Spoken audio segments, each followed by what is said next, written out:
For my final project, I decided to focus on missing and murdered Indigenous women. In my video, we will answer 4 questions. What does it mean to be a missing and murdered Indigenous woman? Why and where does this happen? Who are these women? And lastly, what can we do to help? For hundreds of years, Native women have been exposed to violence in many forms. Native people in general have experienced horrific acts of violence, from being kidnapped, tortured, and killed, to being taken to residential schools and stripped of their identity. They have experienced violence at extreme rates for a very long time.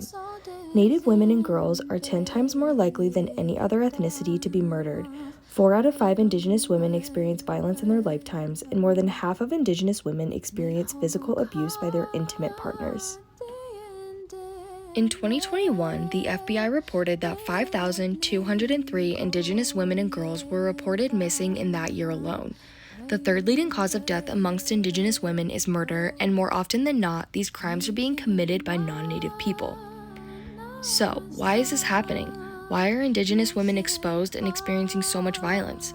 Well, there's many reasons, but most of those reasons are rooted in the fact that laws and legislation were working against Indigenous people. In 1885, the Major Crimes Act was passed, and this meant that all crimes committed on tribal lands were to be prosecuted by the federal government. So, a government that was never built to serve them was now going to be able to handle crimes committed against them. In 1953, Public Law 280 was passed, which stated that states were now granted partial or total power over tribes' judicial and criminal systems. Now, not only was the federal government invading their systems, but the state governments were too. In 1968, the Indian Civil Rights Act was passed. This restricted tribes from fully being able to prosecute people of their own, and it took away all rights to prosecute non-Native people, which is why the majority of these crimes are being committed by non-Natives, because they know they can get away with it. In addition, there's a major lack of media attention, there are almost always jurisdictional debates, and there are so many barriers that prevent missing persons reports from being filed. This phenomenon isn't just happening on tribal lands, though. It's happening in populated cities, suburban areas, and in Canada, more specifically along the Highway of Tears. The Highway of Tears is a highway in Canada that goes from Prince George to Prince Rupert in British Columbia, Canada.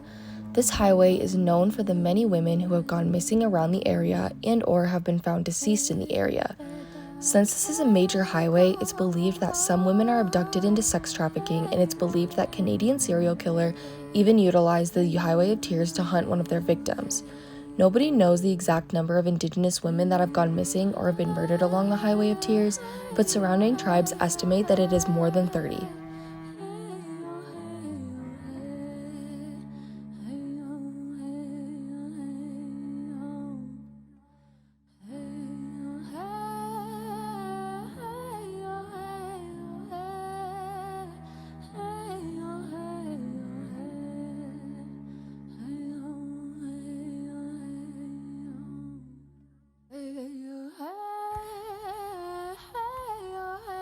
According to Native Hope, Native Americans residing in urban areas have few resources linked to their culture and tribal community.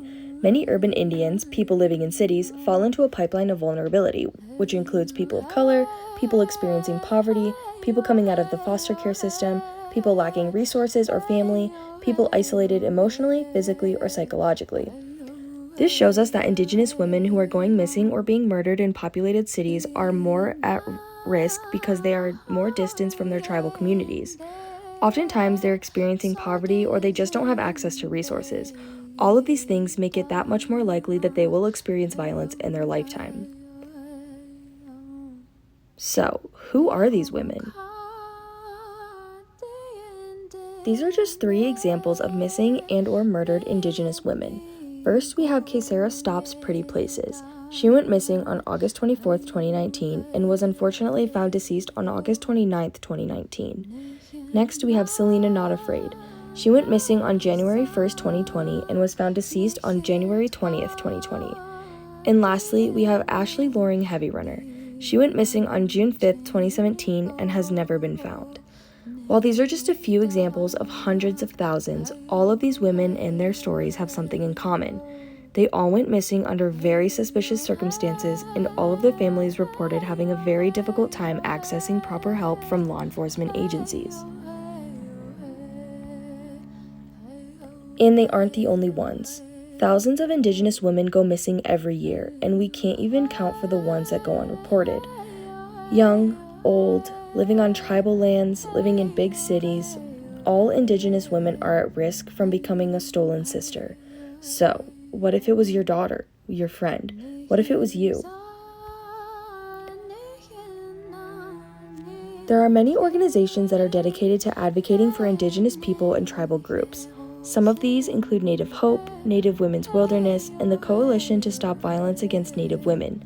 The best thing we can do to help Indigenous women is donating to these causes, advocating for them, and pushing lawmakers to create better laws that will actually help protect them.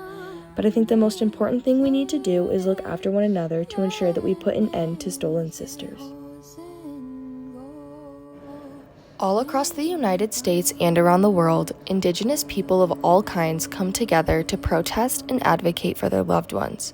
They come together and create large marches to not only honor the victims who have been taken too soon, but they are also pushing for justice and putting pressure on law enforcement and lawmakers to do better for Indigenous people.